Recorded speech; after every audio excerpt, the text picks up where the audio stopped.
SP Convo, SP Convo. Let's do it.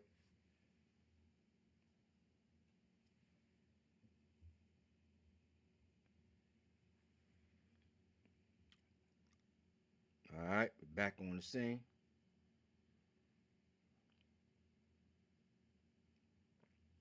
Back on the scene.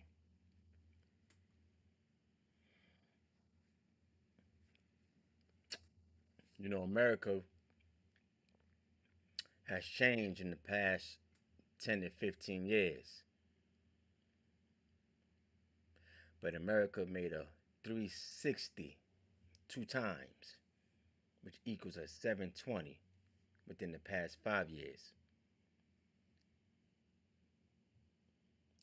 After that global event that happened 5 years ago, that affected America in a whole new profound way. And you mainly can see that way at the job place, at the workforce. Wherever you have a job, you can see the effects of 5 years ago manifest. A whole new wave of information and ideologies have entered the work field. I've been working for a while now. I see the changes. One time, America was just simply, I have to say it over and over, the American narrative, that black and white cookie, where if you didn't qualify for the job, a white person would say, "Oh, you're overqualified, or we just can't hire you right now," and you have to find your way.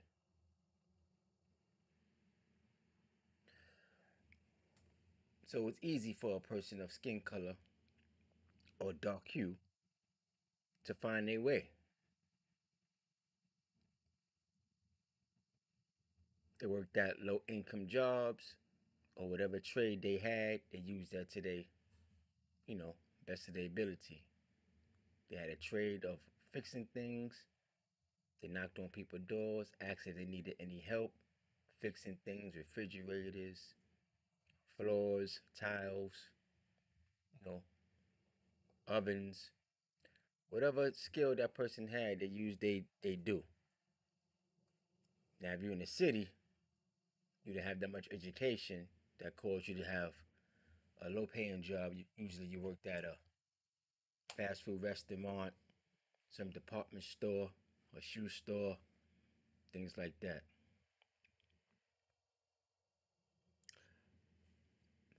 Now there's more competition in the workplace. Your supervisor may no longer just be a white person. It could be a Latino person, an Asian person, a person from Africa, from Hawaii, from Russia, from Germany, from all over the world. These people that are your supervisors may look at life but not how you grew up, but naturally how they grew up. And unfortunately, you're going to have to conform to how they grew up, even though they're in your country.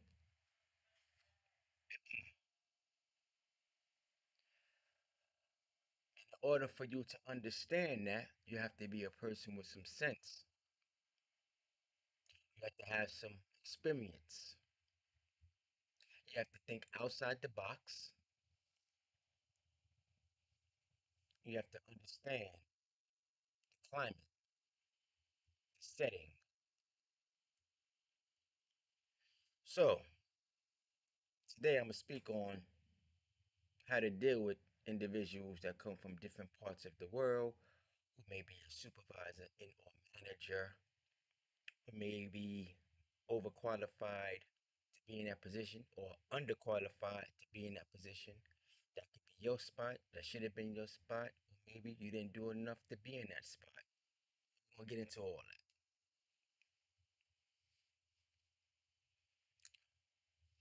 So migration have set the bar of the workforce to a lower standard. More people, more influx of people, more influx of people, the smaller that dollar becomes. The value goes low. The more rare, the more large that pay is.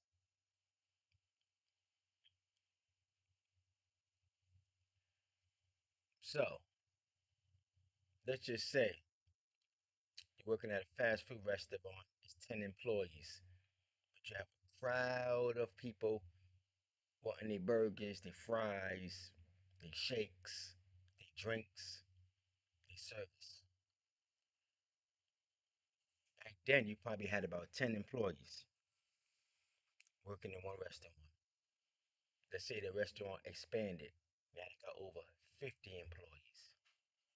50 employees could get the job done fast. So what you depending on, let's say, making your $15 an hour, when they flooded the market of employees with an extra 40 employees saying that they take that job for $8 an hour, you get phased out. Because for your $15 an hour, your employer can hire two people for one of you. See how the dollar just shrunk? That value just shrunk by the influx of people.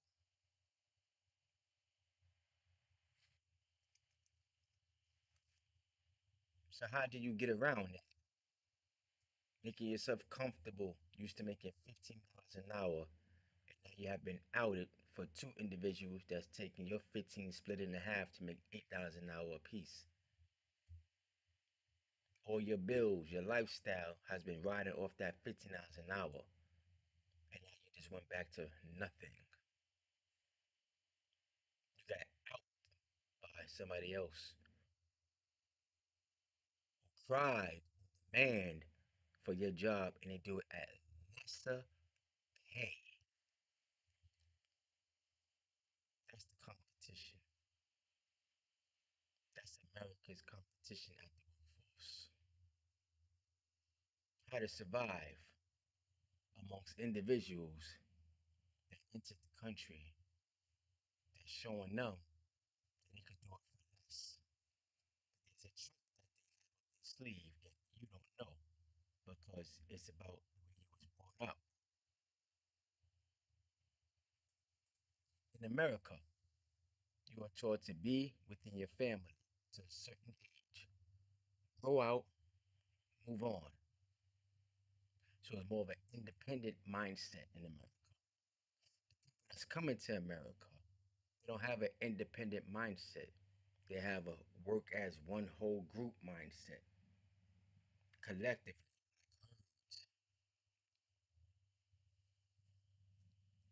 As long as they stay together, they're successful. Once they separate, they're weak. They can't last alone by themselves, all alone. They need a base to hang around. It's like a bunch of bees on the honeycomb. That one bee go out there in society and get swatted, he's out of here. But if they all move as a unit, bzzz, stinging society, they be a threat.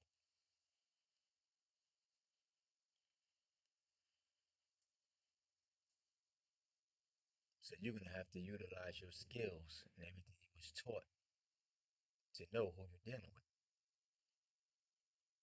The first thing you do is pay attention. Let them speak. Get an understanding of who they are. It don't matter what country a person is born. We all human. We all have to eat. We all have to sleep.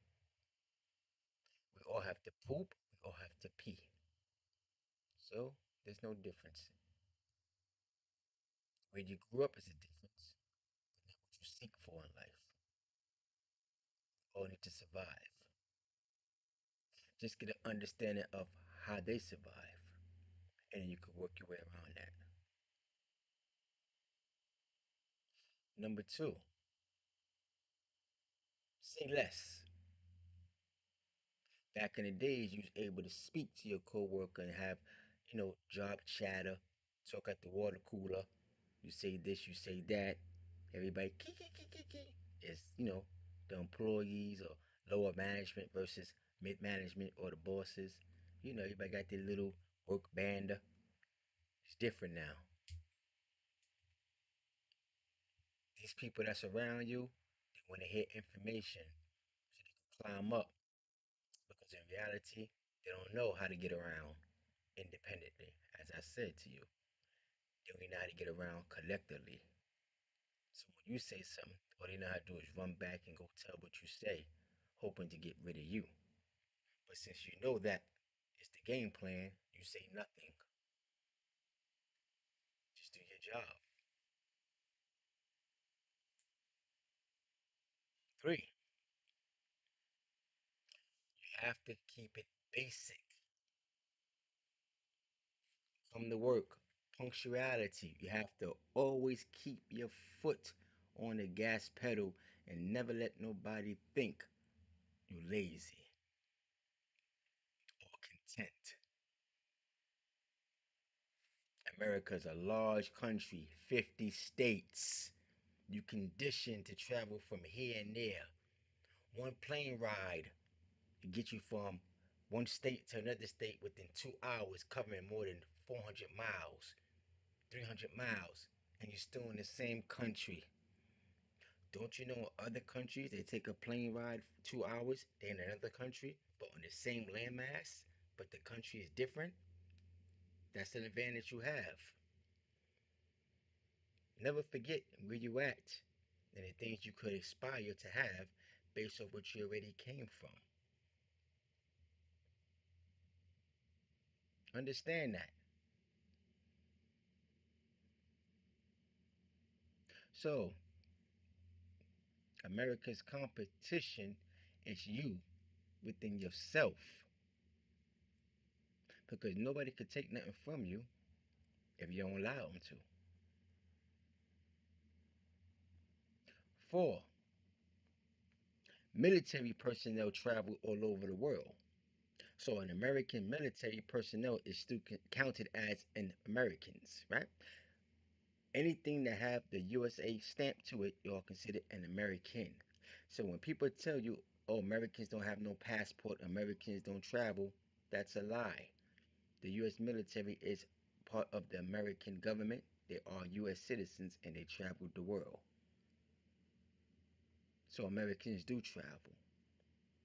Now, if they use their words correctly and say the average American citizen who can afford passports, they don't travel, then maybe they be correct. And I say maybe because just because a person don't tell you, don't mean they don't have it, regardless if they poor or not.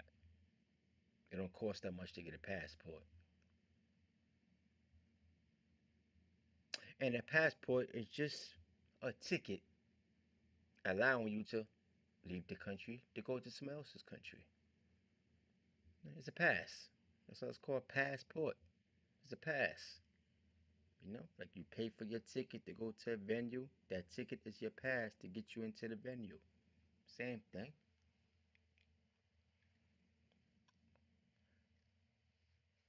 So I looked up something on ChatGPT. The difference between working in the 80s and 90s versus now. I just looked this up about 5 minutes ago. And everything that I acquired working for a long, like working for this amount of time in the workforce, I was pretty much correct. I was pretty much on the ball. On the ball. So let me just break this down. Let me just read it. It says, today's workplace values center on flexibility, inclusion, transparency, and autonomy. A sharp contrast to the 1990s, which prioritized hierarchy, meaning status, stability, like I explained at $15 an hour, your lifestyle, and in person presence, Like I said, talking with your coworkers at the water cooler is you versus, the managers and the bosses, in conversation. The shift reflects changes in technology, culture, economics, and employee expectations. Now, they said the core takeaway, what changed the most? Here we go. In the 1990s, it was stability, loyalty, hierarchy, physical presence, formal communication. Now, today's time is flexibility, well being, diversity, digital influence, trust, and distrust, and autonomy. Anonymity, sorry. Now we're going to scroll down.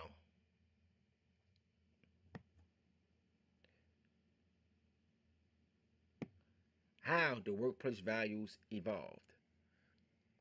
In the 1990s, long term employment was the norm. Workers expect stability and often stayed with one employer for years. Now, today, job tenure is shorter and workers expect multiple career changes. Over 65% of workers now maintain side income streams, a dramatic shift from the 1990s. So the key value shift was from loyalty to adaptability.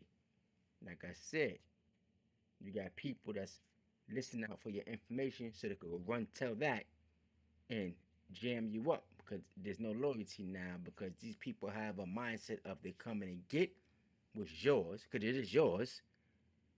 But if you let somebody take it from you, that's on you. Hold on to your money. Hold on to your money. Competition. You know about competition? It's 50 states. What's going on in Kentucky is not what's going on in California. What's going on in Nebraska is not what's going on in Ohio. Read the room. Learn who's who. Now, this is a major part. To me, communication is always major. Whether it's verbal, whether it's through letters, writing, whatever it is, that changed. Now, how did it change?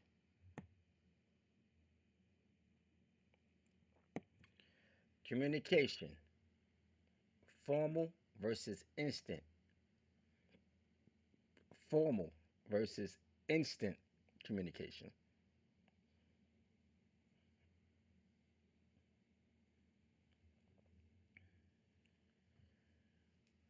Paper memos, fax machines, landlines, and in person meetings dominated the 90s. One on one, getting a feel of who you are, eye contact, see if you're nervous. Because why would I hire you if you're nervous? I need you to have the nerves of steel. So when I let you go out there into the environment to keep my company strong, I need to know my company is always going to be intact. I don't want no lawsuits coming my way. I don't want no headaches. Now today, emails, Slack, Teams, Zoom, and Acron, uh, I can't pronounce that. Communication defined daily workflow. Paper memos are practically non existent now. Yeah, that's true. There's no more paper memos like that. Key value shift from slow formal communication to rapid digital collaboration. Oh, I got the word asynchronous. Asynchronous. Asynchronous. Sorry, took me a while to get that out. Asynchronous communication defined daily workflow.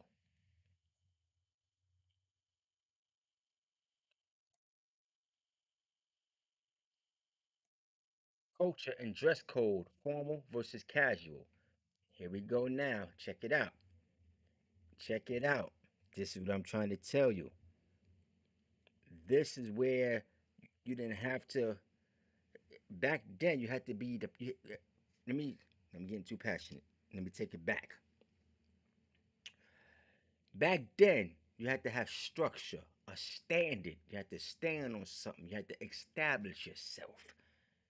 You had to be in that. Today, it's not like that.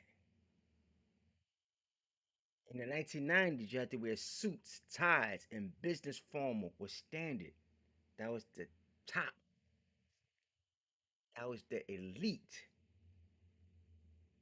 Now today, you could come to work wearing hoodies and sneakers. It's called neat casual. Neat casually are widely accepted, especially in tech-driven workplaces. Cause that's where we going to now. We're going to tech. So they saying is why you have to wear a business suit to be in tech. You're gonna be behind a computer all day.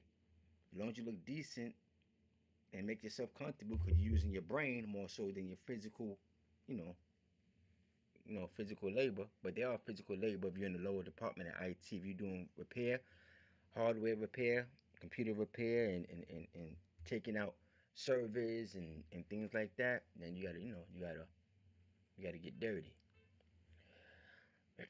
Installation and breakdown, you gotta get dirty. So diversity and inclusion versus limited versus expanded. In the 1990s, it was anti-discrimination policies existed but were narrower. Today, policies explicitly include sexual orientation, gender identity, and even hairstyle protections. That's called the Crown Act law. So basically, today's times, it's every it's everything, man. Everything goes, man. Everything goes. Everything is such a safe place now. It's hard for you to lose your job. It's hard for you to lose your job. You still can lose your job, but it's hard for you to lose your job. It's no longer based on somebody else's opinion. It's if you have the skills, we're gonna take you. If you don't have the skills, if you're willing to be trained, we're gonna take you. All this was set up for certain people to be able to get the job and be able to do the job. Because let me share this with you. This country here is a country that understands a lot of people can't handle pressure. People outside of the US can't handle the different pressures, the different laws, the ups and downs, the twists and turns. Only Americans can handle that. And Americans can't handle that neither. But they can handle it because that's all they know. But then, they get the occasional relaxation time. That's why the bars is always well packed because you got to de stress. But a lot of other countries, just based on hearing people speak to me and watching certain things, they don't have that. They have more of a laid back mindset. Easy does it. They have a rough background to come from, but it's not much there. But physical labor, that's where it's rough at. But when it comes to the US of A, it's everything here. You still have parts of the United States of America that's not developed. You have a lot of rural parts that's not developed. It's nothing but acres and acres of land. You understand? Vegetation, trees. You know what I'm saying? Dead leaves. There's a lot of work out there. Blazing hot sun, freezing cold weather. It's a lot more space in America that needs to be developed. But in the cities, it's pretty much developed, and most people come to the cities. So when you're at work, you have to have a skill set. If you went to high school, you're good. You're in there because I teach you general, basic education. Read, write, speak. You're okay. Now you need an extra skill on top of that. IT, computer repair, A plus, M plus. If you're into that, plumbing, you know. If you're into uh, refrigeration, AC, get your HVAC. You know. If you're into security, get your certificate of fitness. All different certifications. You know. Get your twin card, your TWIC card, your TWIC card. You know. That allows you certain that allow you to get in certain unsecured areas, you know, or sorry, highly secured areas that allow you to get into secured areas on merchant boats and things of that nature. You know, you have to have paperwork to back you up. You know, certifications, a college degree. You know, but on top of that, you still need certifications. So certifications, a trade, and you'll be all right. You'll be all right. Never mind somebody looking at you for what they can learn from. Excuse me, from what they can learn from you, because people are gonna watch you no matter what. So it make no sense for you to hold on to all your talents and you set yourself short. Let somebody learn off of you. Let them know how far they could go by off of your knowledge. But make sure you achieve that first before they achieve it. Get it how you live.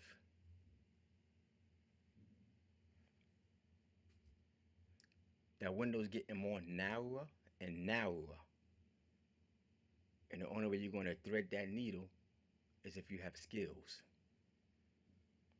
If you don't have no skills, you got to start from the back. And I'm going to be honest.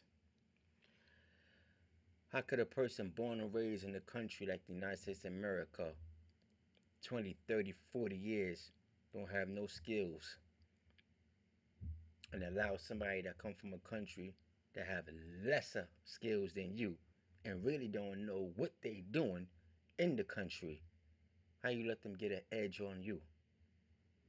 And you know for a fact they don't got it.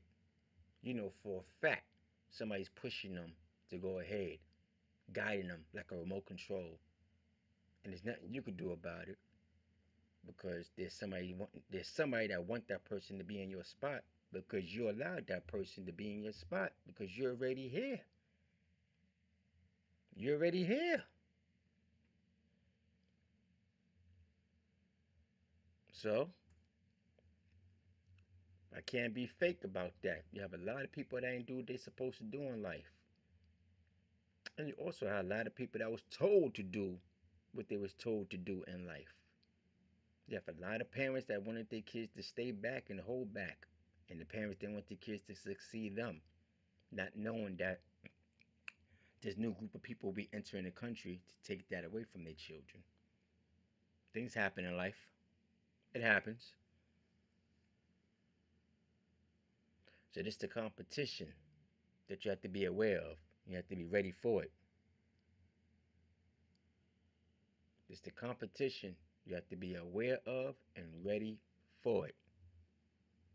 So this is my video on the competition in America in the workplace. I hope you learned something from it. Hope you get some knowledge and understanding. This is for anybody to take pieces of it and learn from it. Life is rough, but it could be easy. The more you push for it, the more you have it. But if you sit back and just sit back and wait for somebody to give it to you, you be sitting back until you about to fall out that seat and hurt yourself. Don't lean back too much. There's a rapper that made that song. He was able to lean back, but he didn't tell you to lean all the way back until that chair give out.